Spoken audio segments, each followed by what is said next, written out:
Era um médico idealista, sequioso de fama, que defenderia uma das mais famigeradas intervenções cirúrgicas do século. Ele quis solucionar os problemas da psiquiatria e rapidamente. Penso que o Dr. Freeman e o público acreditavam que aquela operação seria uma cura mágica. Here the skull is thin enough to transmit light, and it can usually be perforated easily with a sharp instrument. Aclamado por alguns como anjo da misericórdia, foi denunciado por outros como monstro da medicina. Era um apóstolo, um cruzado.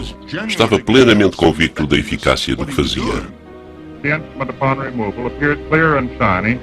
Para mim, ele era o mais próximo que eu já tinha conhecido de um gênio. Mas também era doido varrido.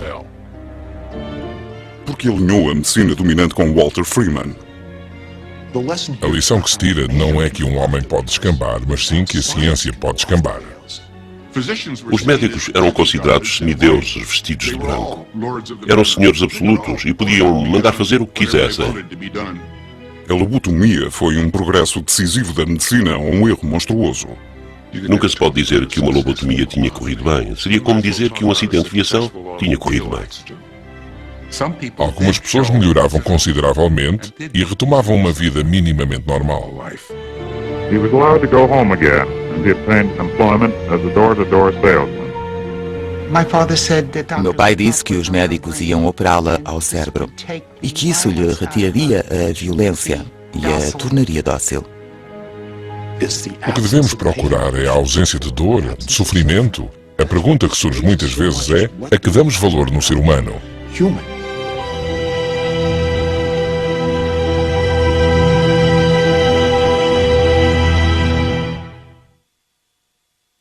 O lobotomista.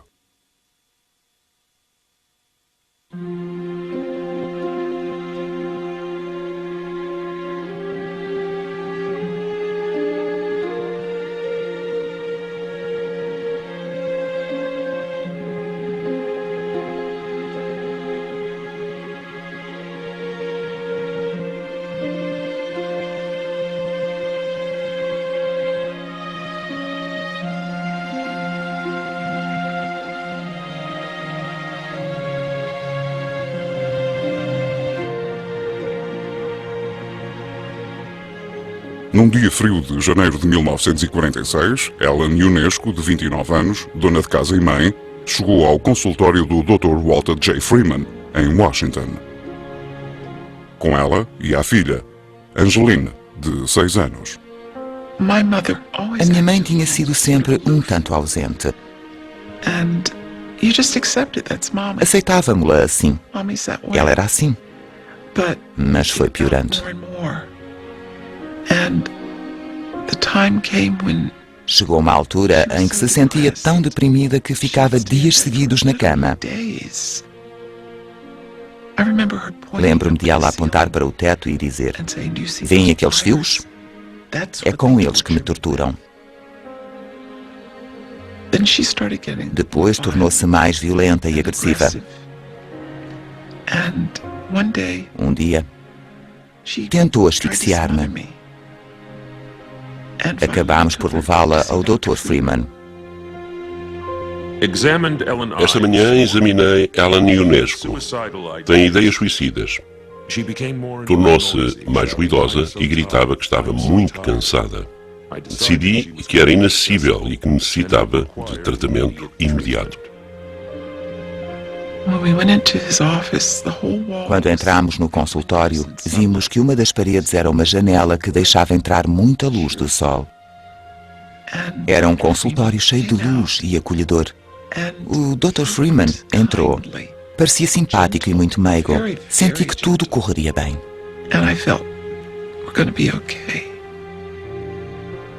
Freeman levou Ellen para um compartimento nas traseiras e fechou a porta.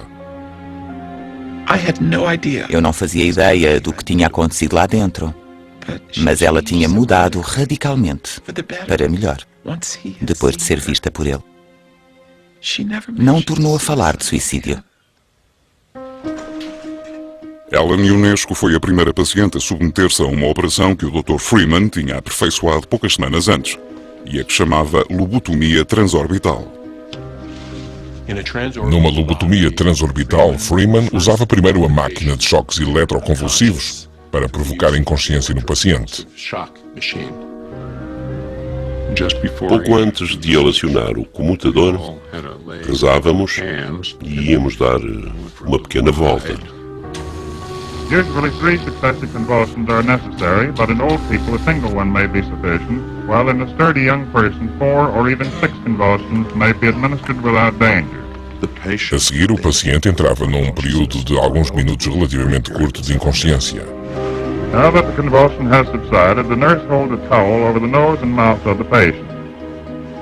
Freeman levantava cada pálpebra, introduzia o picador de gelo e com um martelo fazia-o penetrar no cérebro. Movia-o de um lado para o outro, o que cortava os lobos frontais e retirava-o. Quando o paciente voltava a si, recebia óculos escuros para esconder os olhos negros. Senti que ele me tinha feito uma grande dádiva ao devolver-me a minha mãe. Deu-nos esperança em que tudo iria melhorar. E tudo melhorou.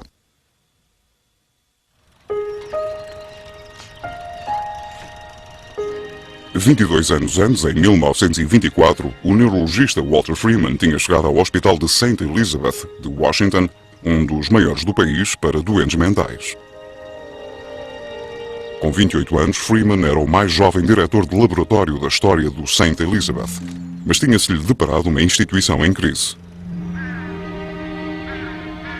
Como muitos outros hospitais do Estado, o St. Elizabeth estava em declínio havia vários anos. Tinha-se tornado uma lixeira de pacientes que sofriam de depressão agitada, demência e psicose.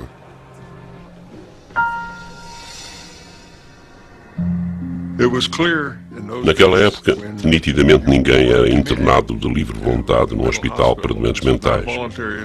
Não havia alternativa. Não havia tratamento porque ninguém poderia fazer nada. Um hospital assim era um armazém de pessoas que a sociedade queria esquecer. Havia uma população enorme de pacientes que sujavam as paredes com excrementos, que rasgavam o vestuário, que se sentavam no chão com um ar confuso, dia após dia. Perguntamos-nos como podia alguém viver assim, como se podia obrigar alguém a viver assim. Depois de percorrer as vastas enfermarias com pacientes do Hospital St. Elizabeth, Freeman escreveu que tinha sentido uma estranha mistura de medo, repugnância e vergonha. Sentiu-se repugnado, quase teve náuseas com o que viu. 5.000 pessoas a viver sem destino. E penso que quisesse logo tentar ajudá-las de algum modo. Viu a natureza da doença como algo que exigia não piedade, mas sim uma solução. Ele quis solucionar os problemas da psiquiatria e rapidamente. Como a maioria dos neurologistas, Freeman estava convicto de que a causa das doenças mentais eram defeitos físicos do cérebro. Cientistas já tinham provado que o cérebro era constituído por zonas distintas e que cada uma controlava diferentes reações físicas, comportamentais e emocionais. Porém, ainda não tinham encontrado a origem das doenças mentais e estavam quase totalmente desarmados para tratá-las. Tentavam tratar os sintomas, não podiam tratar todos. Se uma pessoa estivesse à beira do suicídio, só podiam esperar que ela recuperasse espontaneamente da melancolia. Um episódio de melancolia podia durar 7 ou 8 meses, que seriam 7 ou 8 meses de inferno. Na década de 30, investigadores começaram a experimentar algumas chamadas terapias de choque, concebidas para reparar o circuito do cérebro doente. Alguns pacientes eram levados até ao limiar da morte com uma dose excessiva e intencional da hormona insulina. Outros recebiam metrazol, que despoletava convulsões tão violentas que era frequente causarem fratura de vértebras. Os pacientes perguntavam: doutor, por que me tortura? Vai matar-me? E suplicavam que não lhes fizesse mais aquilo. Porém, depois de operados, eram menos ruidosos e mais comedidos. E depois de voltarem para as enfermarias, era frequente estarem algum tempo sem serem incómodos. Muitas vezes essas terapias de choque atuavam segundo os padrões que eles seguiam naquela época para operar. Não curavam a doença, não faziam o doente melhorar totalmente, mas reduziam alguns dos sintomas. Sim, as terapias de choque possibilitavam isso, mas com um preço. Para Freeman, as terapias de choque provavam que as doenças mentais provinham de um defeito algures no cérebro. E ele quis ser quem tinha feito a descoberta. Descendente de uma destacada família médica de Filadélfia, Walter Freeman tinha sempre sentido que estava fadado para ser alguém importante. O avô, William Keane, tinha sido durante algum tempo o mais famoso cirurgião da América. O primeiro a conseguir remover um tumor cerebral de um paciente vivo. Keane era um artista que gostava muito de realizar as suas complexas operações perante um público numeroso e admirativo. Era daqueles homens com uma energia e um entusiasmo sem limites. Um pioneiro da cirurgia cerebral que tinha sido presidente da American Medical Association. Quando era jovem, o meu pai estava determinado a ter tanto êxito quanto o avô. Depois de formar-se na Faculdade de Medicina da Universidade da Pensilvânia em 1920, Freeman casou com a economista Marjorie Franklin. O casal mudou-se para Washington, onde teve 4 filhos em 4 anos. Porém, Freeman estava cada vez mais obcecado em encontrar um tratamento eficaz para as doenças mentais.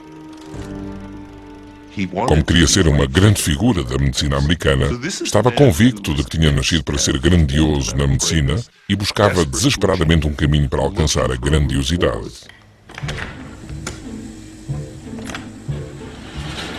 Deixando para trás a família que crescia, Freeman passou muitos dias e muitas noites na morgue da cave do Hospital St. Elizabeth, a medir e a fotografar o cérebro de pacientes mentais. Estava esperançado em que, autopsiando o cérebro de pacientes falecidos, veria a lesão física causadora da doença e em que poderia assim fazer uma intervenção cirúrgica eficaz. Mas apesar dos seus esforços, Freeman não chegou a nenhuma conclusão.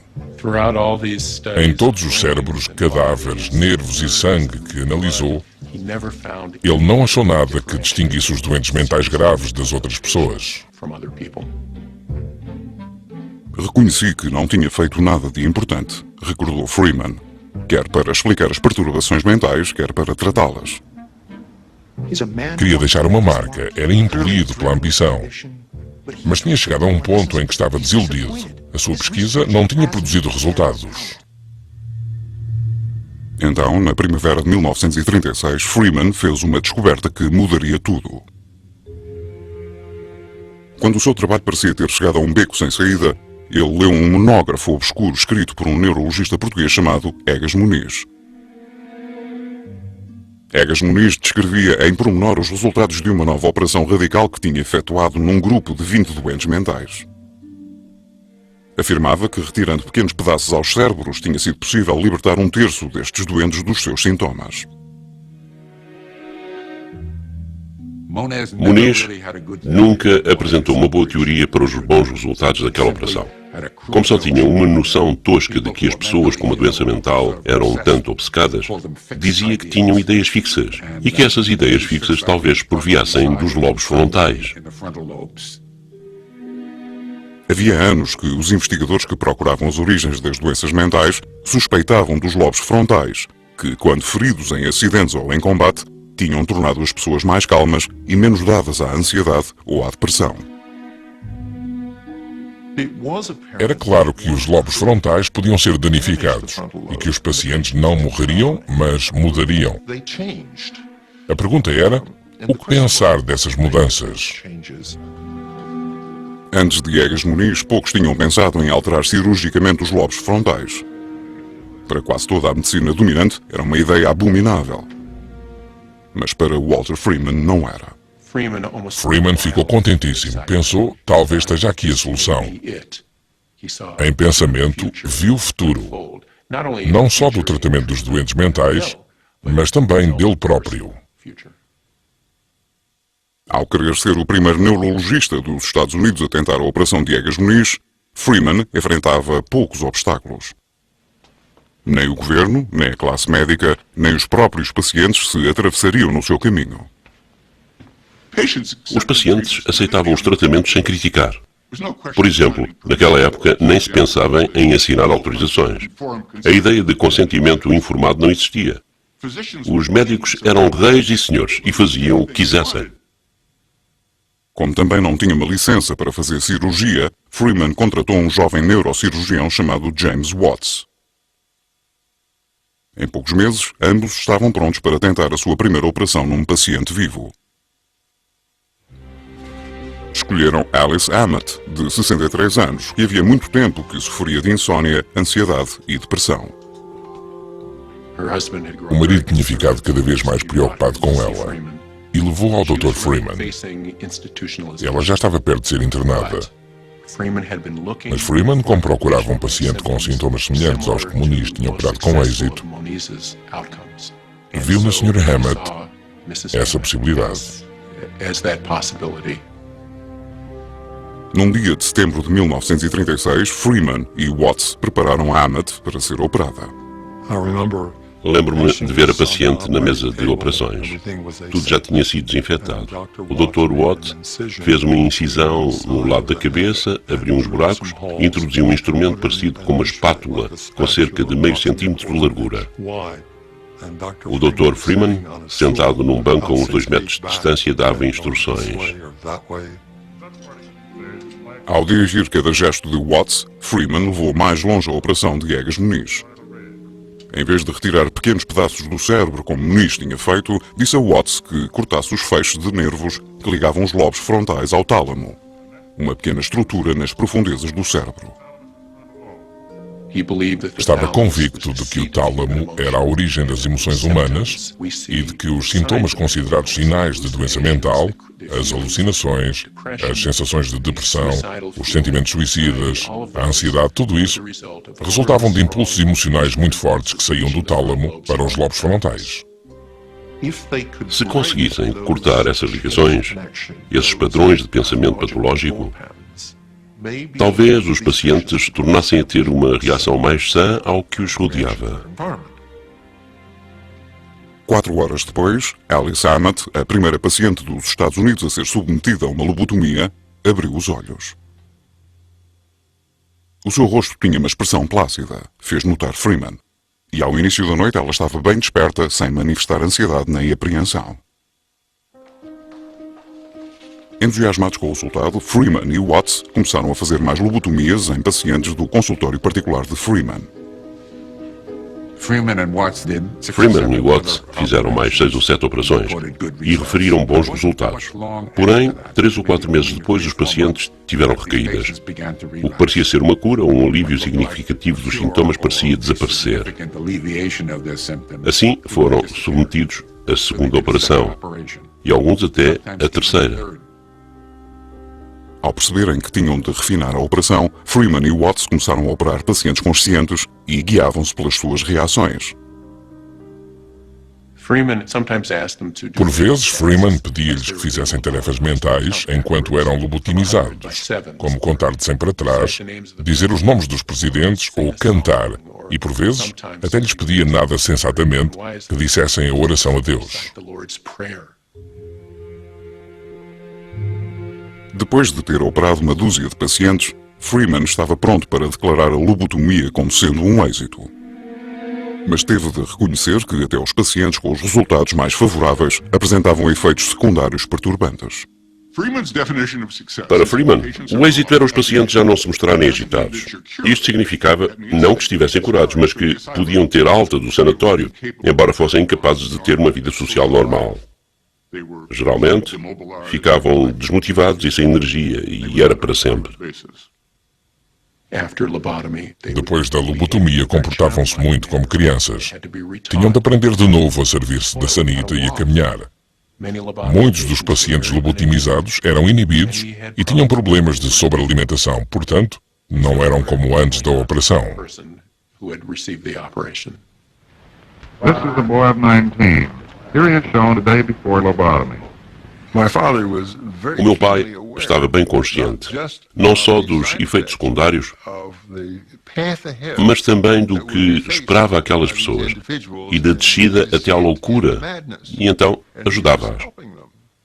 Queria impedir essa marcha de desintegração.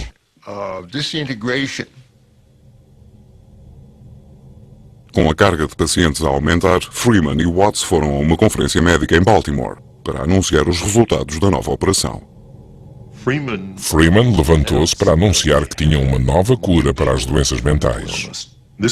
Foi um momento carregado de tensão. Da assistência vieram interjeções de raiva, perguntas e até tentativas para fazê-lo calar-se. Alguns ficaram pasmados por ele ter tentado tal coisa, outros indignados por ele realizar uma operação nunca ensaiada. Freeman pediu tempo à assistência.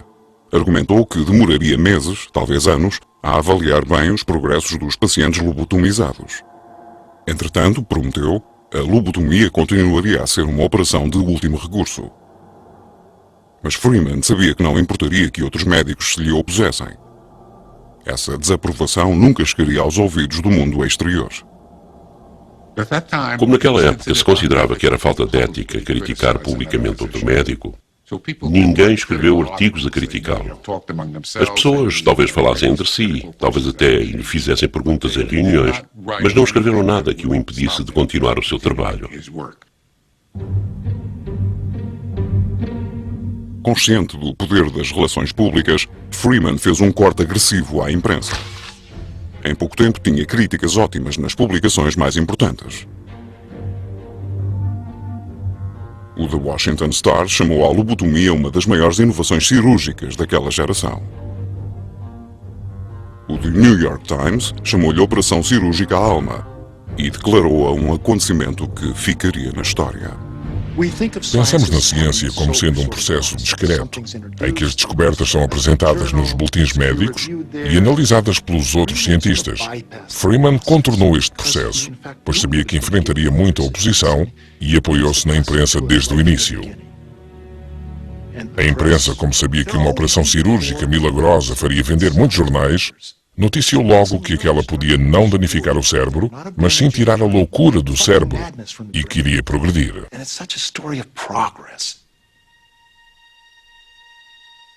Em 1941, Freeman recebeu uma chamada inesperada.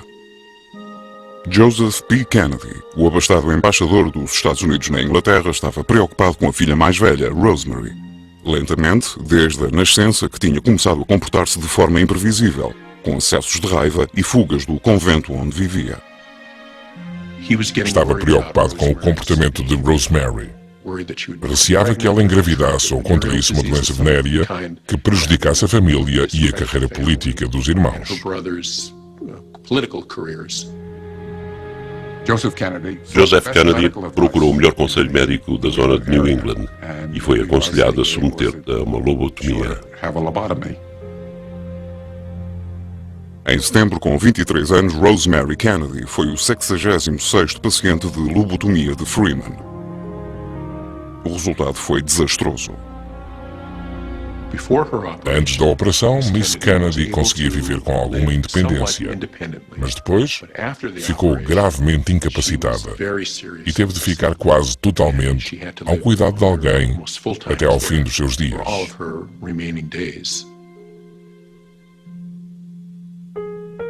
Mas Walter Freeman nem vacilou. Uma característica dos entusiastas, e Walter Freeman era um, sem dúvida, é superarem tudo o que vá contra o seu entusiasmo. Concentram-se no que para eles indica que estão no caminho certo. Assim, Freeman nunca fazia caso das suas intervenções cirúrgicas mal sucedidas.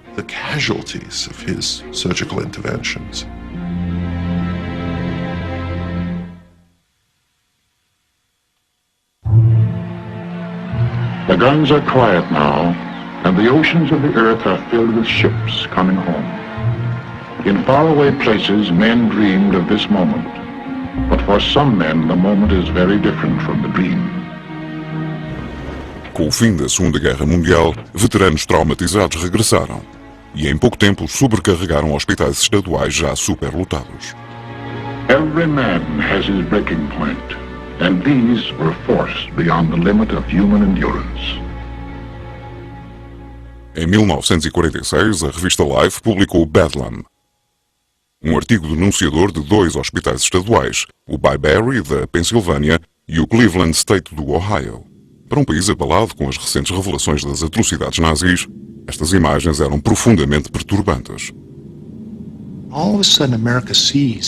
Subitamente a América viu aquelas fotografias que pareciam tiradas em campos de concentração.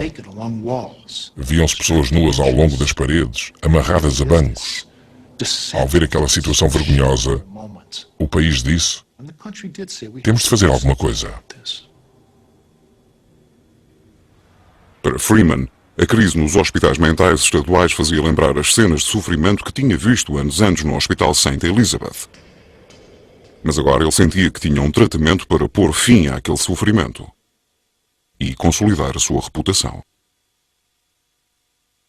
Porém, antes de poder ser aplicada em grande escala, a lobotomia tinha de ser radicalmente simplificada. Era dispendiosa, exigia os serviços de um neurocirurgião e de um anestesista, e uma sala de operações. E aquelas instituições, embora se chamassem hospitais, não dispunham dessas coisas. Ele necessitava de uma versão da operação que pudesse ser como que uma lobotomia fabricada em série. Após meses de tentativas e erros, Freeman convenceu-se de que tinha encontrado um caminho mais simples até ao cérebro. Cada olho está na sua cavidade orbital. Estou a pôr os dedos no cimo ósseo da cavidade orbital.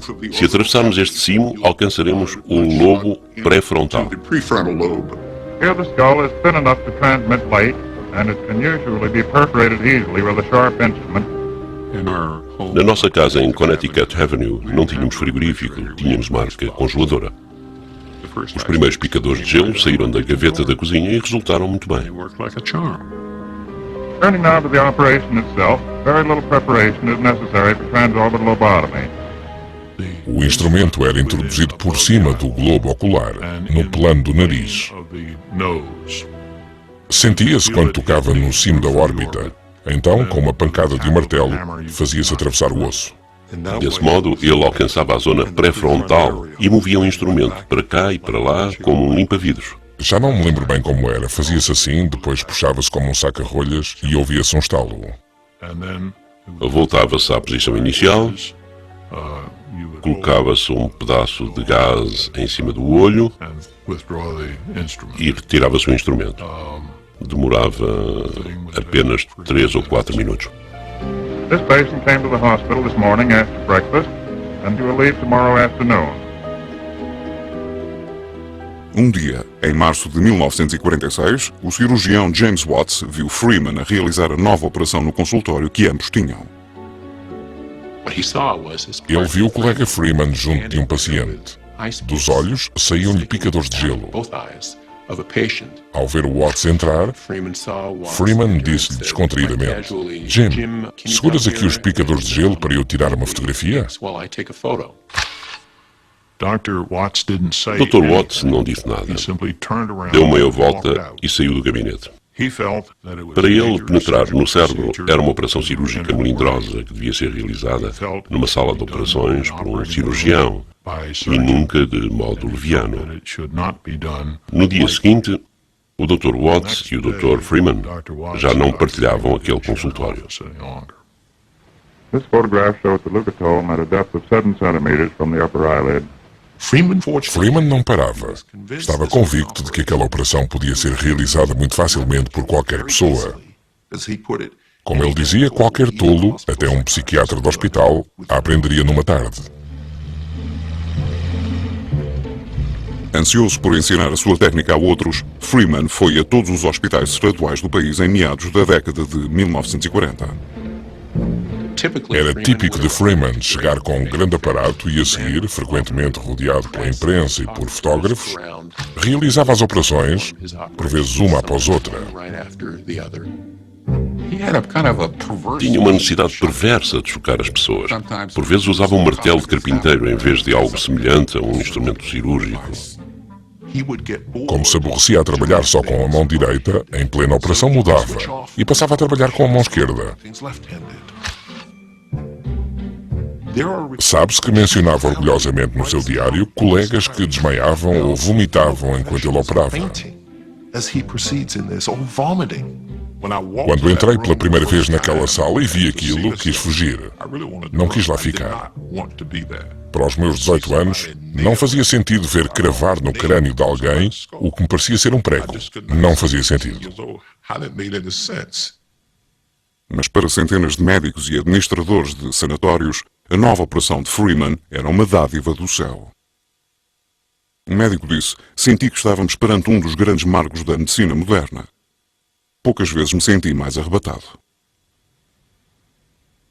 Freeman tinha conseguido criar um novo tipo de lobotomia que era portátil, rápida, barata e fácil.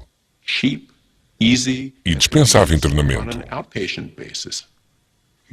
Fazia 25 lobotomias transorbitais por dia.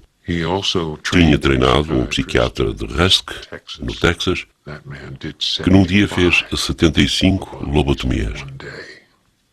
Uma vez a filha Lauren chamou-lhe o Henry Ford da lobotomia. E ele gostou muito. Graças a Freeman, o número de lobotomias realizadas anualmente subiu de 150 em 1945 para mais de 5.000 em 1949. Apesar de se conhecerem os efeitos secundários da operação, parecia haver uma provisão infindável de pacientes dispostos a fazê-la. Naquela época, os médicos, os pacientes e os familiares destes estavam interessados em beneficiar-se mutuamente. Tinham de fazê-lo, porque a alternativa de ficar 30 ou 40 anos num hospital não era aceitável.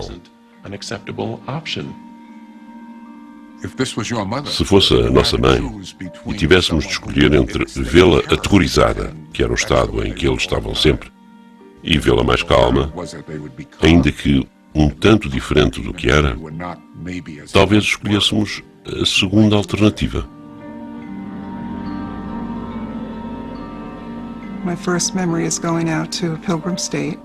Lembro-me de quando fui ao Pilgrim State. Ao chegar ao relevado, olhei para o último piso e vi barras nas janelas. Perguntei ao meu pai por que estava a minha mãe na cadeia. Ele respondeu-me que ela não estava na cadeia, mas no hospital, e que os médicos iam fazê-la melhorar. Em finais da década de 40 do século passado, Beulah Jones, uma jovem mãe de Long Island, começou a ouvir vozes e a afirmar que era a rainha perdida da Escócia. O marido, Herbert, internou-a no Hospital Pilgrim State, onde o seu comportamento se tornou rebelde. Os médicos aconselharam uma lobotomia. Herbert concordou. Um dia ele mandou-nos sentar e disse-nos que ela ia ser submetida a uma lobotomia. Tinha falado com os médicos que lhe tinham dito que era a melhor solução. Ele tinha concordado porque estava desesperado e já não sabia o que fazer. A operação de Beulah foi uma de 12 lobotomias realizadas nesse dia no Pilgrim State. O meu pai disse que os médicos iam operá-la ao cérebro e que isso lhe tiraria a violência e a tornaria mais dócil. Do que me lembro é que a única mudança do comportamento dela foi a perda do intelecto superior. Deixou de saber ler. Mal conseguia escrever. E perdeu a memória de longo prazo. Lembro-me como se fosse agora.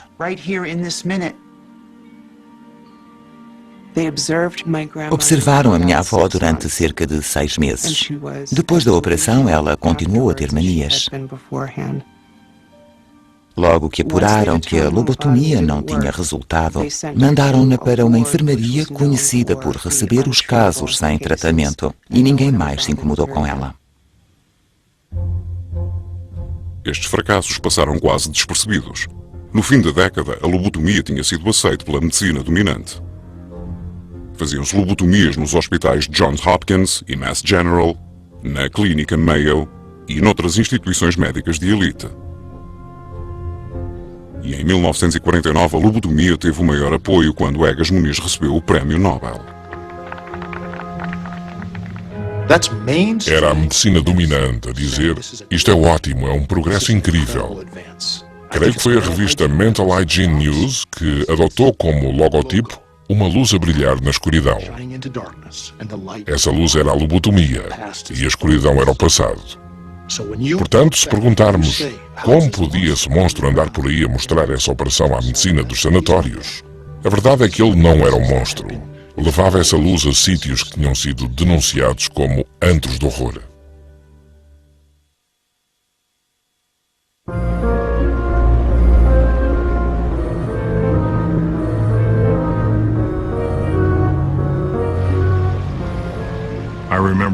Lembro-me de uma tarde de sábado em que um homem com uma machadinha se barricou no quarto e queria matar a mulher. Alguém se lembrou de que o Dr. Freeman era o psiquiatra desse homem e telefonaram para a casa dele. Ele vestiu-se e foi lá. Bateu na porta do quarto e disse: "É o Dr. Freeman, John. Saia daí." Disse aos polícias presentes que o segurassem e fez uma lobotomia transorbital bilateral. Nos seus primórdios, Freeman tinha chamado à lobotomia uma operação de último recurso. No início da década de 50, era uma operação que realizava em qualquer altura e qualquer local. Freeman podia ir a um hospital de doentes mentais, mandar reunir e deitar em camas seguidas os pacientes com psicoses crónicas e operar um após outro. Nem se pensava em pedir permissão aos pacientes ou familiares, nem em consultar o pessoal da enfermagem. Ele era literalmente um pequeno Deus. No Hospital Cherokee State, no Iowa, 3 dos pacientes de Freeman morreram na mesa de operações. Um deles, depois de o picador de gelo resvalar enquanto Freeman tirava uma fotografia. Sem parar, ele pegou nos instrumentos e saiu para a demonstração seguinte. Não pretendia atirar areia para os olhos de ninguém. Era um apóstolo, um cruzado. Estava convicto da eficácia do que fazia. Cada vez mais, a cruzada de Freeman visava os doentes mentais mais pobres e vulneráveis, abandonados pela família e a viver havia vários anos na tutela do Estado. Em 1952, Freeman iniciou aquilo a que chamou o seu projeto de lobotomias para o estado da Virgínia Ocidental. Num período de 30 dias, num dos estados mais pobres do país, operou 238 pacientes, uma média de quase 8 por dia. Uma das paragens preferidas de Freeman na Virgínia Ocidental era a pequena cidade de Laken, onde ficava o Hospital dos Doentes Mentais de Cor. O orçamento e as provisões eram muito problemáticos. Não havia toalhas nem roupa para os pacientes e não tínhamos lençóis para todos.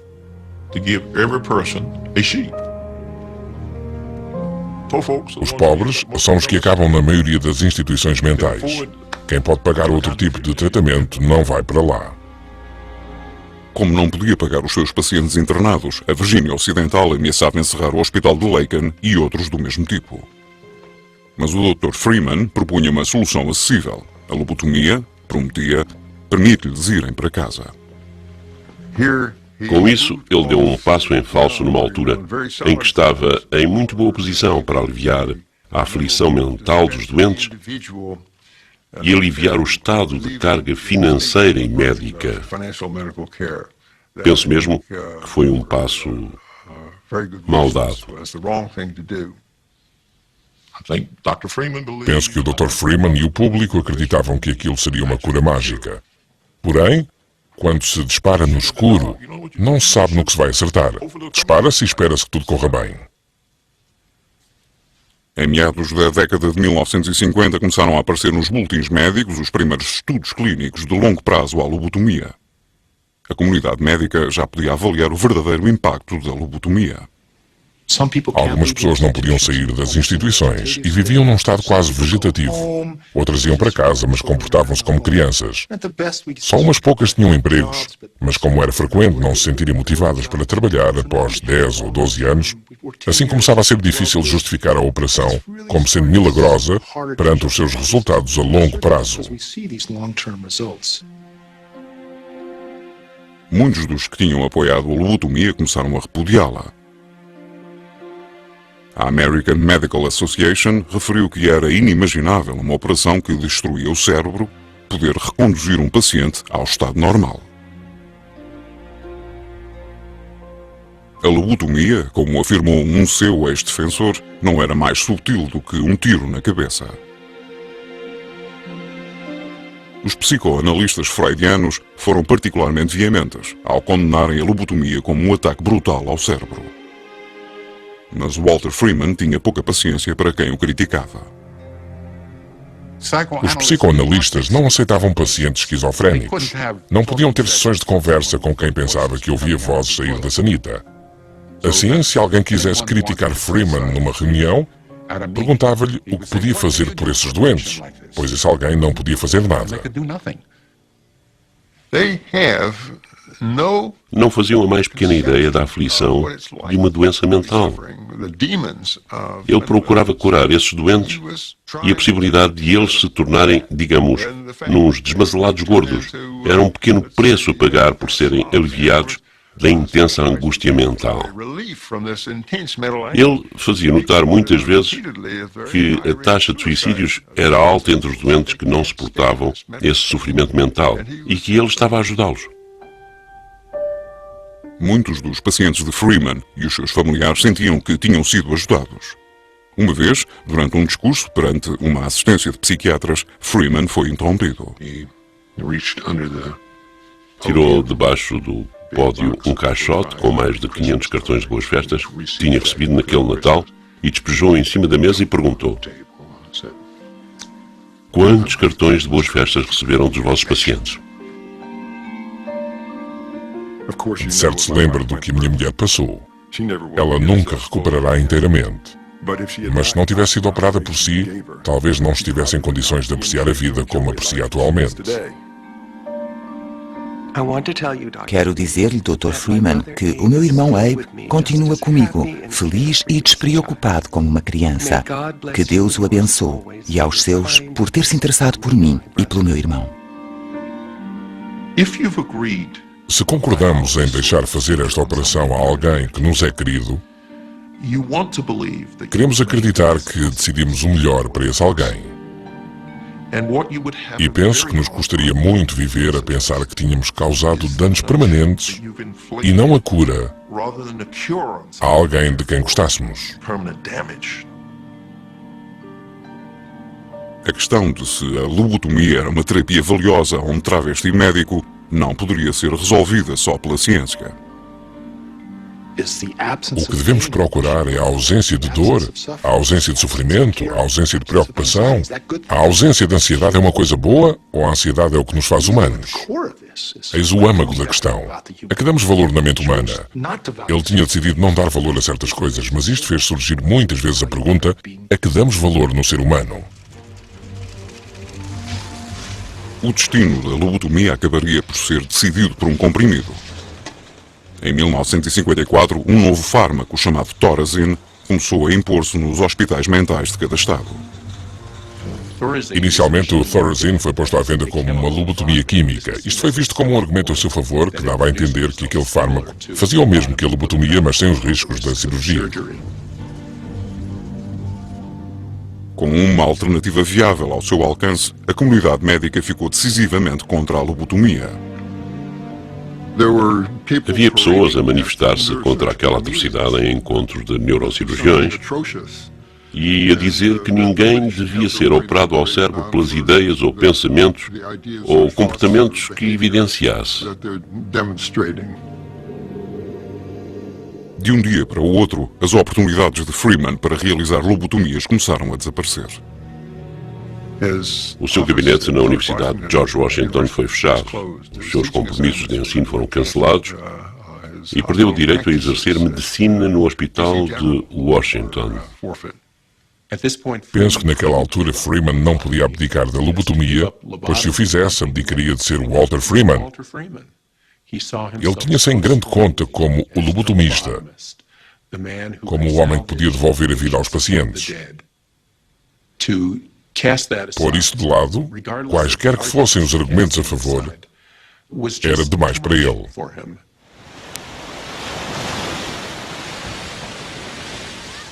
Freeman decidiu mudar-se para Los Altos, na Califórnia, para ressuscitar a sua carreira.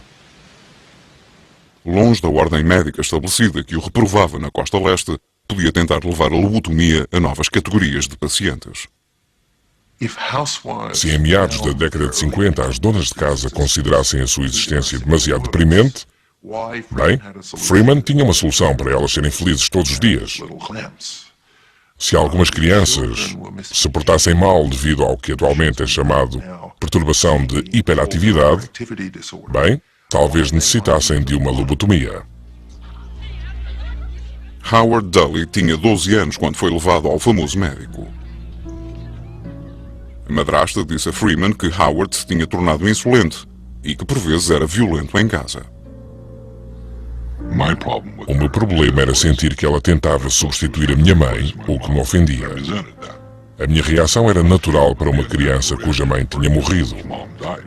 A única forma de mostrar o meu ressentimento era portar-me mal. A madrasta de Howard foi ao consultório de Freeman quase uma dúzia de vezes para se avaliar o estado do enteado. Freeman escreveu resumos destas sessões. 26 de outubro de 1960. O Howard esquiva-se a falar do que acontece em casa. O Howard parece ter pouco controle muscular. Tem objeções a ir para a cama, mas dorme bem. Devaneia muito. Acende a luz do quarto quando faz sol. Detestava lavar-se. Veste uma camisola grossa nos dias mais quentes e sai sem camisola interior nos dias mais frios. Penso que seria uma pena confiar o Howard a alguém. Expliquei à Sra. Dully que o Howard era inabordável através da psicoterapia e que a família devia pensar na possibilidade de alterar a personalidade do Howard com uma lobotomia transorbital. A Sra. Dully disse que isto teria de ser decidido pelo marido e que eu teria de falar com ele para convencê-lo. 10 semanas depois, Walter Freeman fez uma lobotomia a Howard Dully. Eu não sabia que ia ser submetido a uma lobotomia e só soube 3 semanas depois de ser operado. Foi Freeman que me disse. Não quis saber mais porque receava que houvesse um motivo para merecer aquilo. Era disso que tinha medo. Não sabia que mal tinha feito para merecer aquilo. Ao todo, Freeman fez uma lobotomia a 19 crianças com menos de 18 anos. Entre elas, uma com 4. Senti sempre que alguma coisa me tinha sido retirada, que me faltava algo, pois a minha vida nunca correu bem. Nem todo o meu discernimento é bom. Não tenho a energia das pessoas normais. E quase toda a minha vida tive dificuldades em tudo o que fiz. Trabalho, relações, dinheiro. Desperdicei a vida toda nisto. A vida toda. Em 1967, o Dr. Freeman tinha realizado mais de 2.900 lobotomias. Em fevereiro, no Hospital Herrick Memorial de Berkeley, fez a última quando um paciente morreu de hemorragia cerebral.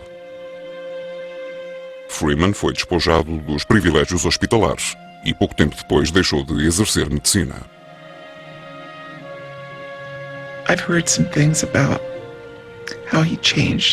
Ouvi dizer várias coisas acerca de ele se ter tornado um monstro. Nem acreditei em algumas coisas que ouvi dizer que ele tinha feito. Mas penso que ele quis mesmo ajudar, numa época em que a única coisa que se fazia àquelas pessoas era quase prendê-las. Comecei por pensar que ele devia ser um monstro ou um criminoso, dado tudo o que tinha feito. Depois, passei a considerar Walter Freeman mais como uma figura trágica, incapaz de ver as consequências não tanto da lobotomia, mas dos seus defeitos e fracassos. Penso que aquele excesso, aquela falta de discernimento e aquela ambição pessoal desmesurada o deixaram mal visto. E isso continua a afligir-me. This is Walter Freeman, MD, PhD, March 9th, 1968. I'm 72 years old now and traveling around the country. Nos seus últimos anos de vida, Walter Freeman iniciou mais uma viagem. Começou a percorrer obsessivamente o país todo em busca dos seus antigos pacientes, numa tentativa de falar com eles para provar ao mundo que a lobotomia não tinha sido o que cada vez mais era visto como uma grande catástrofe médica. Penso que Walter Freeman quis sentir-se bem com o que tinha feito e que tinha esperança em encontrar a redenção no que lhe dissessem. Não é curioso que Walter Freeman procurasse tratamento nos pacientes que tinha tratado?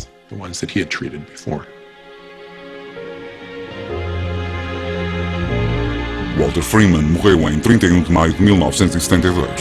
A lobotomia, numa forma modificada, continua a ser praticada em casos raros da doença obsessiva-compulsiva em hospitais de todo o mundo.